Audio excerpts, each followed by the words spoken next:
passo para qual? Para o partiu facu? Você é o outro partiu facu, né? É, o outro partiu facu. Eu passo para o partiu facu ou eu passo para o Matheus? O outro partiu facu.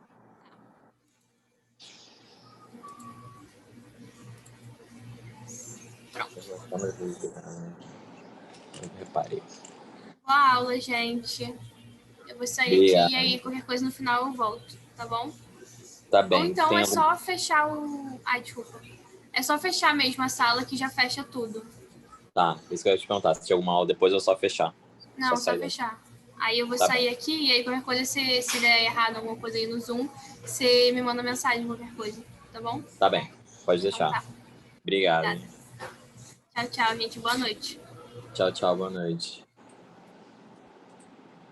Então, pessoal, no encontro passado, a gente estava falando sobre função quadrática, né? A gente entrou nesse tema aí. Eu trouxe para vocês um problema, uma situação um pouco diferente da situação da função afim, que a gente tinha um crescimento ali, que ele era um crescimento que tinha uma variação constante, que significa a forma como os valores na função afim cresciam ou decresciam eram sempre da mesma maneira, né? Que a gente chamou de taxa de variação.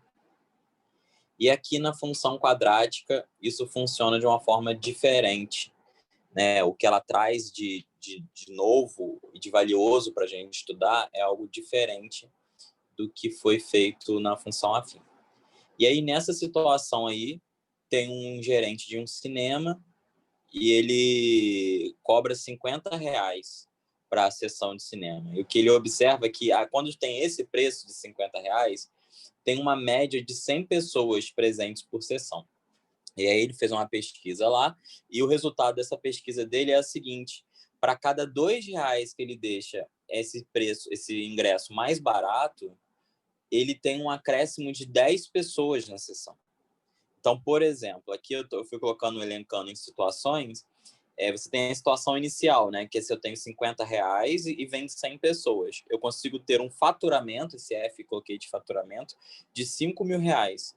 Quando eu tenho 50 menos 2, ou seja, quando eu cobro R$48 o ingresso, mais 10 pessoas vêm para a sessão. Então, eu tenho um público de R$110, ou seja, eu tenho um faturamento de 5.280.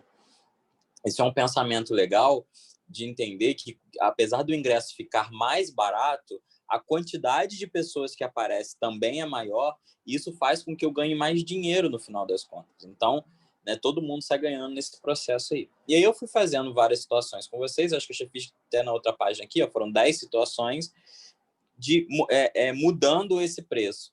E aí eu construí aqui esse gráfico, da primeira situação onde eu tenho R$5.000, a segunda situação eu tenho um pouquinho mais, na terceira um pouco mais, assim sucessivamente, até que na sétima situação, que está descrita aqui, é quando eu diminuo R$12 no ingresso, eu encontro R$6.080. Eu tenho um faturamento de R$6.080. Na oitava situação, eu tenho um faturamento de R$6.120, até que na nona situação, esse valor volta a ser R$6.120. O que está significando aqui? Essa curvinha aqui que vem subindo e, de repente, ela faz tipo uma montanha-russa, né? Está subindo, subindo, subindo, ela chega no seu ponto mais alto e começa a descer. Isso aqui está me dizendo que existe uma situação entre a 8 e a 9, onde que a redução nesse preço vai atingir o faturamento máximo, né? Fica exatamente entre a 8 e a 9. É quando, na verdade, eu não subtraio nem 14 reais do preço do ingresso, nem 16, eu subtraio 15. Nesse momento, eu encontro o valor máximo desse meu faturamento. E isso é uma coisa que é diferente da função afim completamente. A função afim ela não tinha um valor máximo.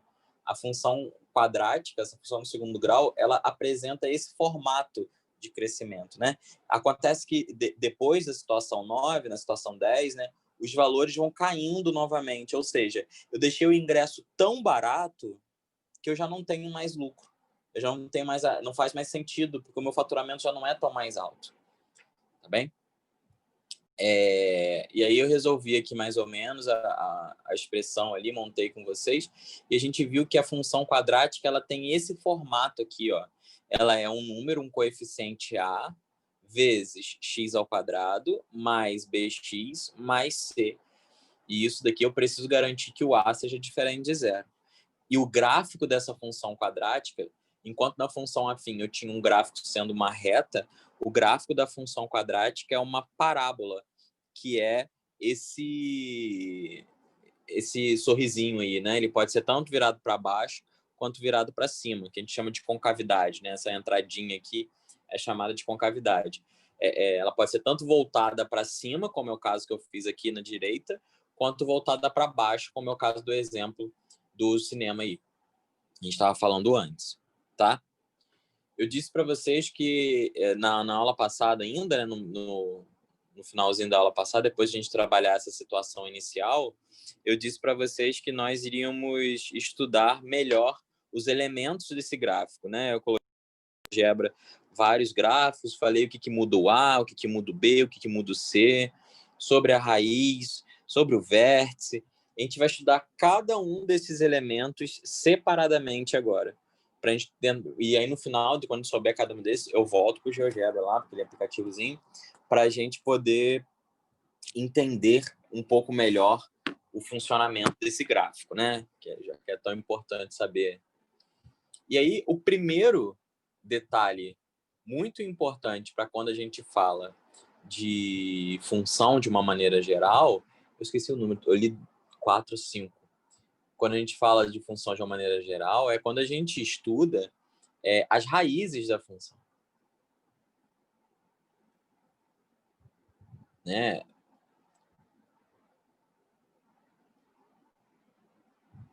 O que é isso de estudar as raízes ou os zeros da função do segundo grau? A gente estuda as raízes da função, significa o seguinte: você tem lá uma função que está definida dos números reais até os números reais, e o f de x é igual a ax ao quadrado mais bx mais c. Né? Nossa função do segundo grau tem essa lei de formação aí. O que significa determinar as raízes dessa função? Significa descobrir quem são os valores de x, tal que o f de x é igual a zero. Então, descobrir as raízes é isso aí. Aqui, ó. Quem são os valores de x tais que f de x é igual a zero? E aí, para responder essa pergunta, a gente vai fazer uma continha que é a seguinte, ó. F de x igual a zero significa que ax ao quadrado mais bx mais c precisa ser igual a zero. Para resolver uma equação de segundo grau de forma geral como essa daqui, a gente tem uma fórmula conhecida como fórmula de Bhaskara. Bem conhecida na matemática, né? A fórmula de Bhaskara, ela é, de fato, uma... Né, na hora de quem descobriu, na verdade, nem foi o Bhaskara mesmo, né? Ele só recebeu o nome disso daí. Mas a ideia da fórmula de Bhaskara é alguém que chegou e começou a resolver várias equações do segundo grau, várias, através de um processo que é conhecido como completar quadrados. É um processo bem mais longo, um processo mais trabalhoso. Eu faço ali daqui a pouquinho com vocês, quando a gente vai falar de vértice. Porém, aí o cara foi fazendo isso várias vezes. Até que ele falou assim, peraí, eu vou tentar fazer uma forma geral para isso. Ou seja, ao invés de ficar trabalhando com número, para quando o coeficiente A é igual a 1, o B é igual a 2, o C é igual a 1, eu vou tentar fazer uma forma geral para isso. E aí ele descobriu que o x ele é igual a menos b, é uma formulazinha mesmo, mais ou menos a raiz quadrada de b ao quadrado menos 4ac sobre 2 vezes o a. Eu coloquei assim junto porque, enfim, é a fórmula inteira mesmo, né, da fórmula. Mas na hora de fazer, eu separo aquele negócio que está dentro da raiz ali. Vou explicar por quê. essa daqui, essa formazinha, me sugere que eu posso ter algumas situações que são as seguintes. Vou colocar essas situações aqui nesse momento. Exemplos. Primeira situação que pode acontecer. Número 1. Eu quero saber... É tudo de zero de função, ou as raízes, né? Eu quero descobrir quem são as raízes. A minha função, nesse caso aqui, é x² menos 5x mais 6. Isso daqui que está dentro do parênteses, das chaves, como eu disse para vocês, esse b² menos 4c é chamado de delta. Esse delta é o discriminante dessa minha equação, ou da raiz, ou da função. O que significa discriminante? Discriminante é algo que discrimina, né? Algo que diz, algo que separa, né? Então, o que esse discriminante vai me dizer quando eu falar da função? Ele vai me dizer sobre a quantidade de raízes que uma função tem. Então, por isso que eu sempre prefiro separar a resolução de uma equação de segundo grau em duas etapas. Primeira etapa é você determinar quem é esse discriminante. Então, eu vou fazer aqui, ó, delta é igual a b² menos 4ac. Quando eu olho para essa minha equação aqui, ó, o coeficiente a é esse número que acompanha o x², que é o 1. O coeficiente b é menos 5. O coeficiente c é 6. E aí eu vou substituir aqui, ó. O delta, então, é o b² menos 5² menos 4 vezes 1 vezes 6. Só substituir os valores. Aí agora eu vou começar a resolver. Menos 5² é 5 vezes 5, que dá 25. 4 vezes 6, 24. 25 menos 24 dá 1. Eu tenho um delta aqui que deu igual a 1. Aí eu vou para a segunda parte, que é determinar de fato quem é a minha raiz. Porque agora eu só determinei o discriminante.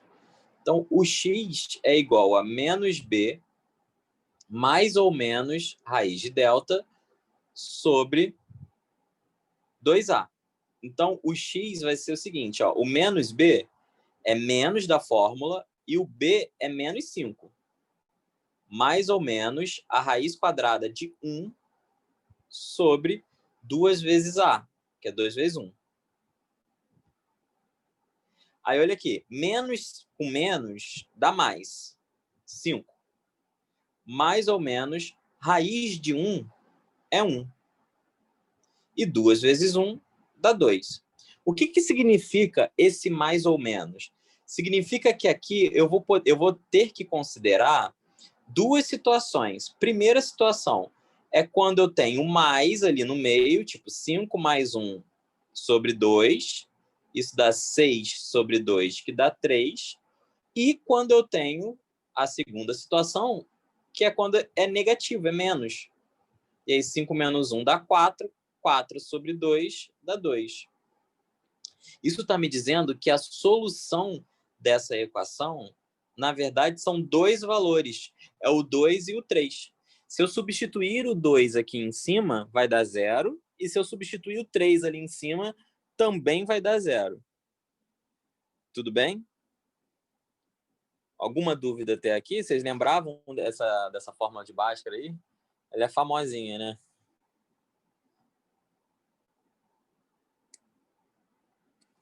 Posso continuar?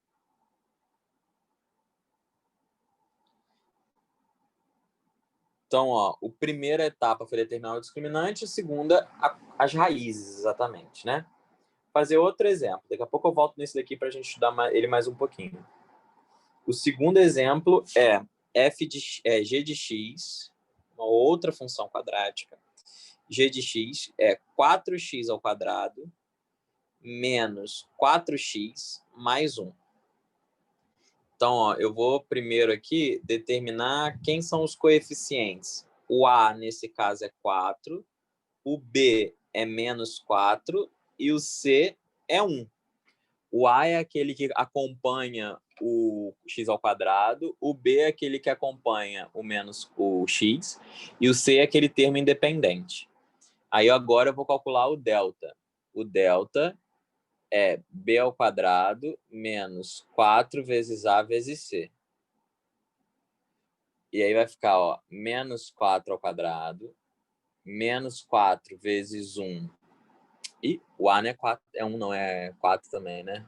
Então, menos 4 vezes 4 vezes 1. Aí o delta vai ficar, ó.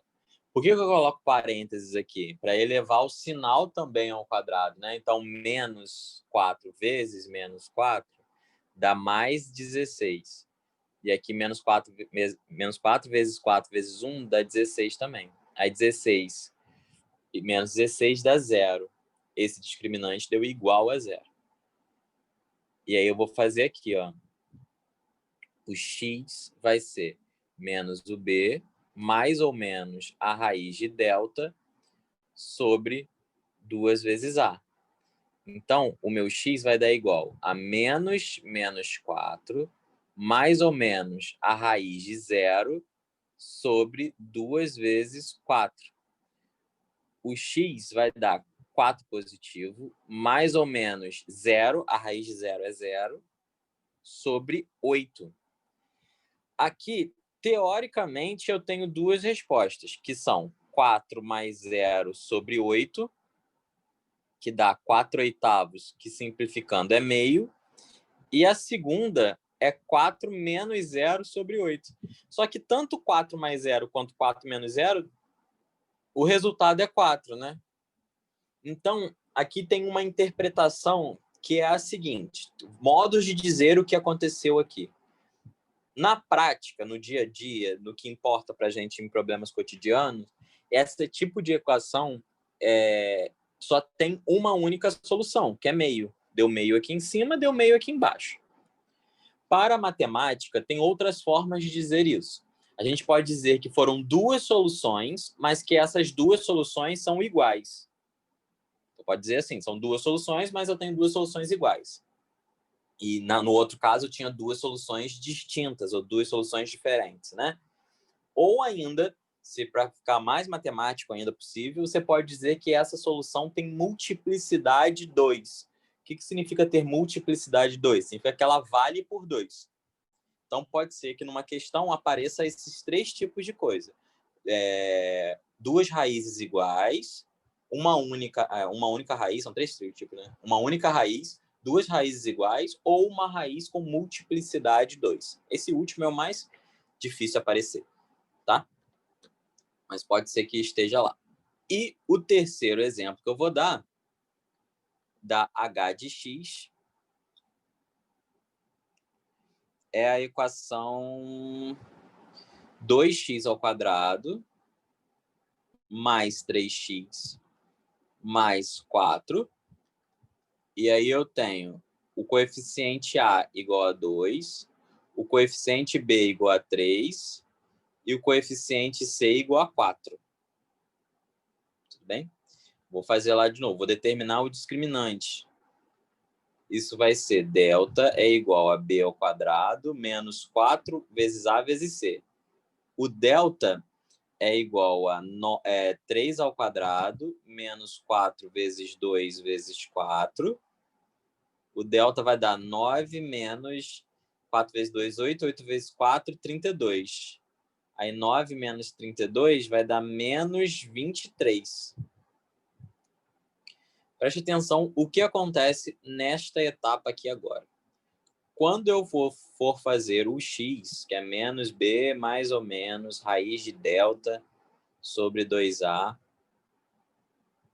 o x vai ser menos 3 mais ou menos menos 23 sobre 2 vezes 2.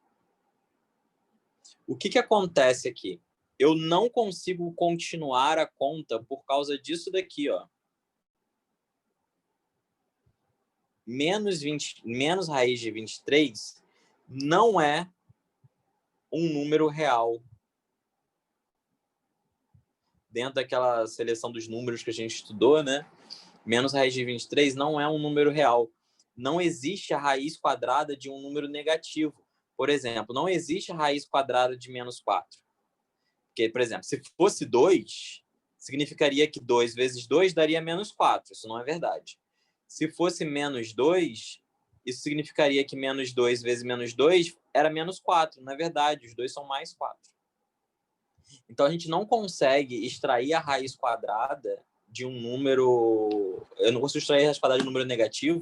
Esse resultado não é um número real. A matemática deu um jeito de corrigir isso, fez um novo conjunto chamado de números complexos, mas isso não cabe aqui para a gente. Quando a gente fala de número real mesmo, né, do número das coisas que modelam as situações cotidianas, mesmo as situações que são mais tecnológicas, né, da engenharia, administração e tudo mais, essas situações trabalham com números reais, né? Não no sentido real de existir, mas no sentido real da palavra número real da matemática, né? Ou seja, essa solução aqui, ela é o conjunto vazio.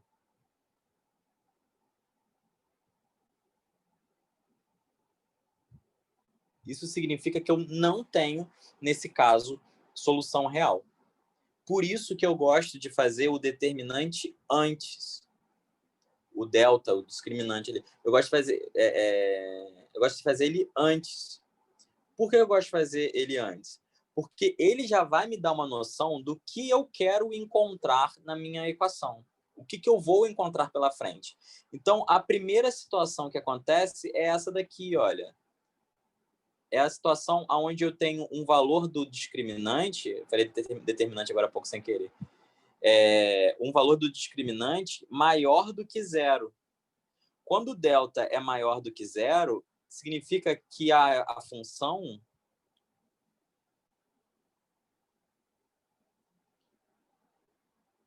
ela possui duas raízes reais, né? São números reais distintas. Vou deixar aqui bem claro que eu quero as distintas, elas são diferentes, tá vendo? Uma raiz é 2 e a outra raiz é 3, são valores diferentes. O segundo caso que eu coloquei aqui é o caso onde eu tenho um delta que é igual a zero. No caso do delta igual a zero, eu vou ter apenas uma raiz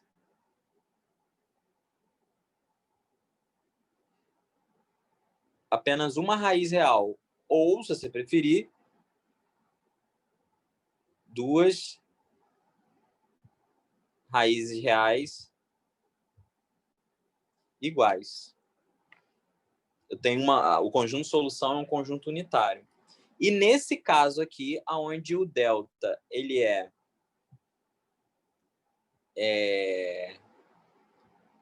onde o delta ele é negativo, tenho delta negativo, eu não tenho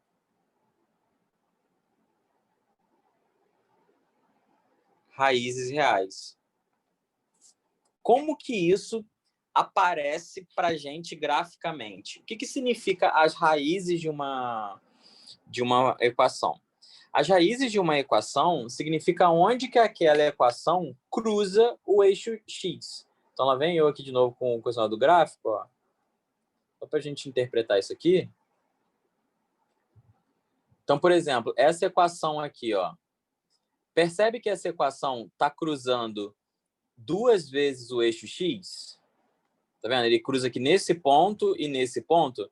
Ele está até dizendo aqui, né, em inglês, está falando das raízes dessas duas equações. O que significa para mim? Sem olhar, sem nada, eu sei que o valor de delta, eu não estou calculando, né? Obviamente aqui eu tenho valores que eu nem pensei, mas só de olhar para esse gráfico, eu sei que quando eu for calcular o delta precisa ser positivo, porque ele cruzou o eixo x duas vezes. Se por um acaso eu mudar esse gráfico e esse gráfico encostar apenas uma vez, como por exemplo, deixa eu apagar esse daqui, deixa eu colocar uma aqui que eu sei que vai cruzar uma vez só. Ah lá, ó, ele só encosta nesse pontinho aqui. Nesse caso, eu sei que o delta é igual a zero, porque eu só tenho uma única raiz, que é 1, ou eu tenho uma raiz de duplicidade 2. E para o caso onde o meu gráfico fica flutuando, assim, tá vendo? Ele está voando, ele não encosta o eixo horizontal. Nesse caso, eu tenho um delta que é negativo. A função está para cima. Ou, se você coloca isso negativo para baixo, né? Eu preciso descer um pouquinho isso aqui. Assim, o delta também é negativo. Delta negativo. Se encostar em um único pontinho, delta igual a zero. Se passar e encostar em dois pontos diferentes, delta maior que zero. Ok? Quando eu perguntar, quando eu falar, quando o problema, de uma forma geral, disser algo sobre quantidade de raízes, se ele quiser saber uma, duas ou nenhuma raiz, eu estou querendo pensar no discriminante dessa raiz. É para isso que o delta serve. E é por isso que é interessante a gente fazer isso das duas formas separadas. A gente primeiro fazer o gráfico não, o discriminante, e depois determinar quem são essas raízes. Tudo bem? Alguma dúvida até aqui? Algum comentário? Querem mais exemplos ou a gente pode seguir desse tópico?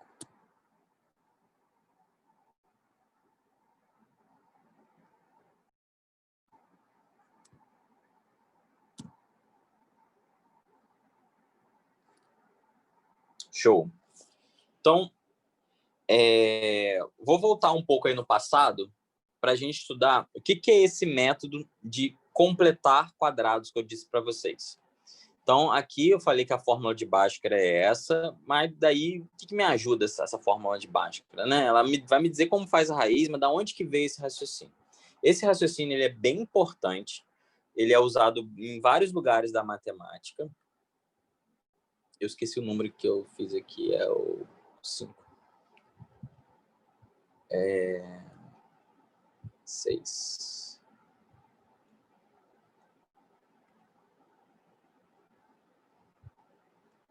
Completar quadrados. Como que o cara resolvia uma equação do segundo grau antes? Então, se eu tinha uma equação... Isso é um método para resolver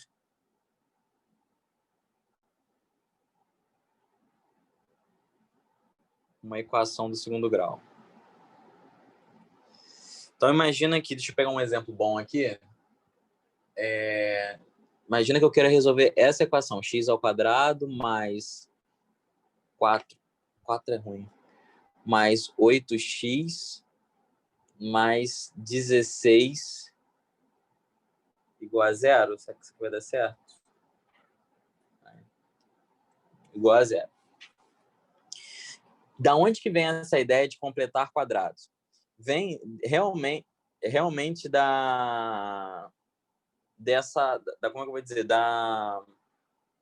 dessa ideia de que eu consigo fazer isso aqui ser um quadrado. Como é que é isso, Matheus? Vou te mostrar aqui.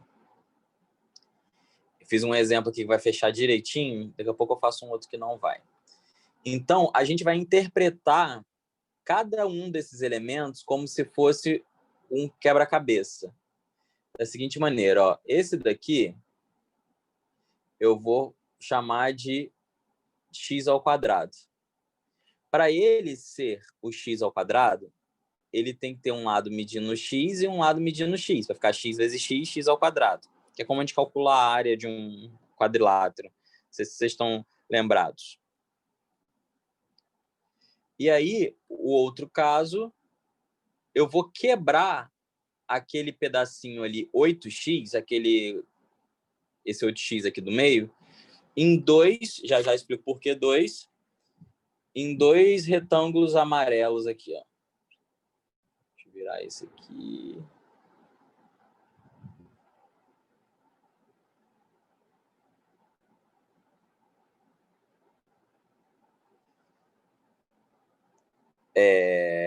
Aí aqui, ó, esse pedacinho aqui pequenininho mede 8. Como é um quebra-cabeçazinho que eu estou tentando propor, aqui em cima também é x. 8 não, 4. Vamos mal, dividir na metade.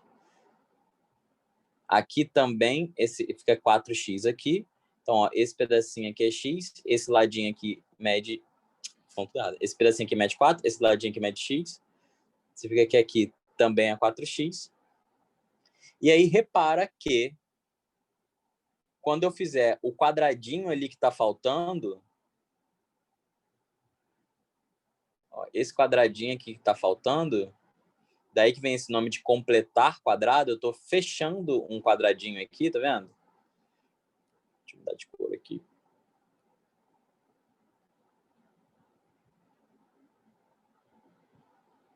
Esse daqui é um quadrado que ele tem lados 4 daqui e 4 daqui, ele tem 16. Isso daqui que eu fiz é um modo de eu representar essa equação. Ó, eu tenho o x ao quadrado, que é o azul. Esse pedaço azul aqui é o x ao quadrado. Eu tenho o 4x, que é esse pedaço aqui, ó, 4x mais 4x dá o 8x. E eu tenho o 16 lá do outro lado. Ah, para quê? Qual é a serventia disso? Quando eu penso nesse quadrado dessa maneira, olha, ele, ao invés de calcular a área dele repartido nesses 4 pedaços, x ao quadrado, 4x, 4x e 16, eu posso pensar na área dele multiplicando os seus dois lados, que são esses aqui, ó, x mais 4 e x mais 4. Tá vendo aqui, ó? Se eu somar esse pedaço, que é x, mais esse pedaço aqui, que é 4, vai dar x mais 4. Ou seja, ao invés de calcular x ao quadrado mais 8x mais 16, eu posso pensar em x mais 4 ao quadrado igual a 0. E aí, quando que um número ao quadrado é igual a 0? Quando esse número é igual a 0. Né? O único número que elevado ao quadrado dá 0 é o próprio 0. Então, o x mais 4 precisa ser 0. E aí, se x mais 4 é 0, isso significa que o x tem que ser menos 4. Então, você vê, esse método, apesar de ele requer um raciocínio completamente diferente do da equação. Ele não fala de equação, né? De fórmula de Bhaskara, desculpa. Ele não fala da fórmula de Bhaskara. Ele tem um método visual para fazer essa resolução, que é esse lance do completar quadrados. Vai sempre funcionar? Não, não vai sempre funcionar. O jeito geral de resolver, o jeito bom de resolver, é a fórmula de Bhaskara. A fórmula de Bhaskara, independente de quais coeficientes forem, para A diferente de 0, se você vai fazer...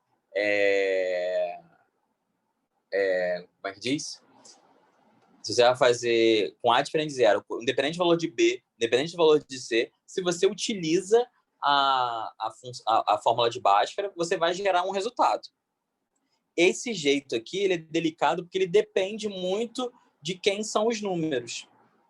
E, principalmente, precisa fechar esse quadrado. Porém, quando não fecha, eu consigo resolver ainda. Por exemplo, fazer um caso onde que não fecha.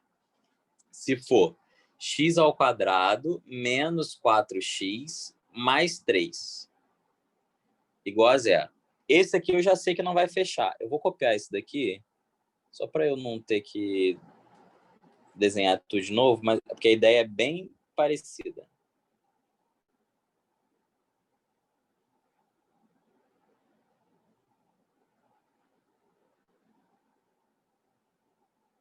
Vou colocar aqui, ó, a gente vai fechar esse quadradinho. Só tem um caso a considerar aqui, que é o seguinte. Da onde que os caras tiraram essa ideia? Ele fez um movimento que é muito comum para a gente, que é o seguinte, colocar número de um lado e letra do outro. Isso a gente já fazia antes. Na hora de resolver função afim, a gente tem esse passo a passo. Letra para um lado, número para o outro. E aí aqui eu tenho o tal do x ao quadrado, que é x vezes x. Aquele pedaço que é menos 4x, eu vou quebrar em 2. Então, ó, menos 2x para cá, menos 2x para cá. Mas agora tem um buraco aqui, ó. E aí que vem o real significado da palavra completar quadrados. Eu tenho um buraco aqui que eu preciso preencher para poder fechar o meu quadrado, para eu poder completar esse quadrado. Agora, quem é esse quadrado que eu preciso fechar aqui? Ele é um quadrado cujos lados medem -2 e -2. Ou seja, -2 menos -2 dá 4 positivo. Então, o que eu vou fazer? Olha o artifício que eu vou fazer. Para eu conseguir completar quadrado, eu tenho essa seguinte equação, certo? Para eu conseguir completar esse quadrado, eu vou precisar somar 4 unidades do lado de cá para o quadrado ficar fechadinho direito. Só que, pensando que a equação é uma balança, se eu somei 4 unidades para a esquerda, eu preciso somar 4 unidades para a direita também. E aí eu fico da seguinte maneira, ó. Vai ficar x ao quadrado menos 4x mais 4 é igual a menos 3 mais 4, que é 1. Dá a sensação de que está piorando, mas olha o pulo aqui, ó. Esse lado mede x, esse lado mede -2. Ou seja, esse lado todo aqui vai medir x menos 2. A mesma coisa esse lado de cá. X menos 2. Ou seja, eu consigo transformar essa equação da mesma maneira como fiz antes. Ó. Isso aqui é x menos 2 ao quadrado e precisa ser igual a 1.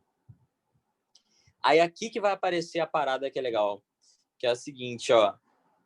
Para resolver isso daqui, eu tenho que extrair a raiz quadrada dos dois lados.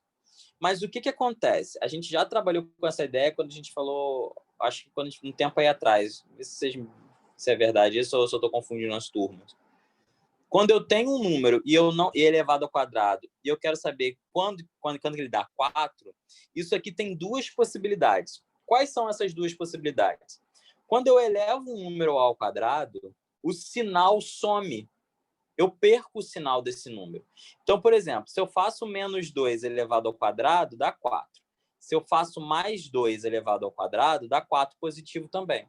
Ou seja, a resposta disso daqui, quem é o número que elevado ao quadrado dá igual a 4, esse número tem duas soluções, é o mais ou menos 2. É daí que aparece aquele mais ou menos da fórmula do Bhaskara. Quando eu extraio a raiz quadrada de um número que foi elevado ao quadrado, de um número desconhecido que foi elevado ao quadrado, do lado de cá aparece o mais ou menos 1.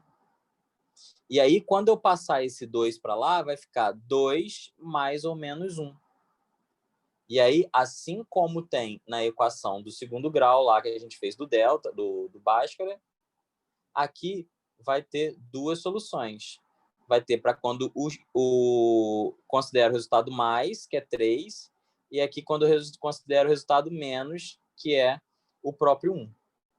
Então, nesse caso, eu tenho com a solução igual a -4, e nesse caso, eu tenho duas soluções, que é o 1 e o 3.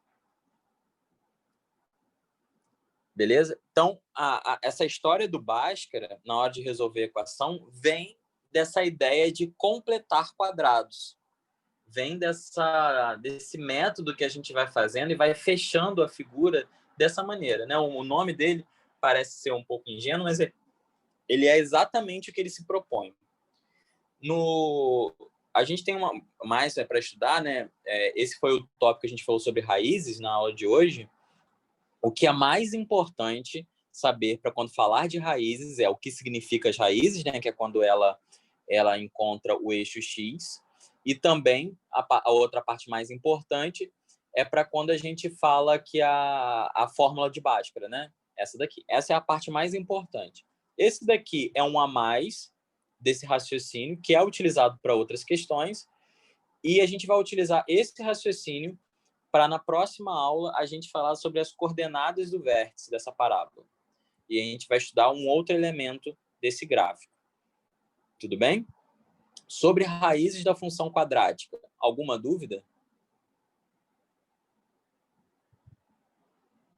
Ou tá de boa?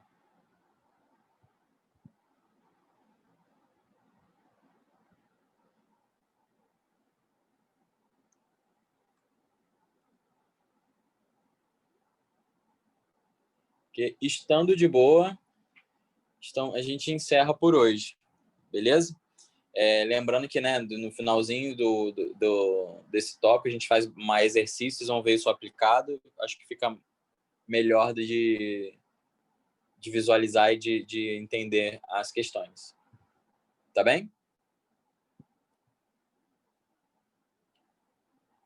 Então, pessoal, muito boa noite. Bom descanso aí para vocês. E até a próxima. Tchau, tchau. Boa noite.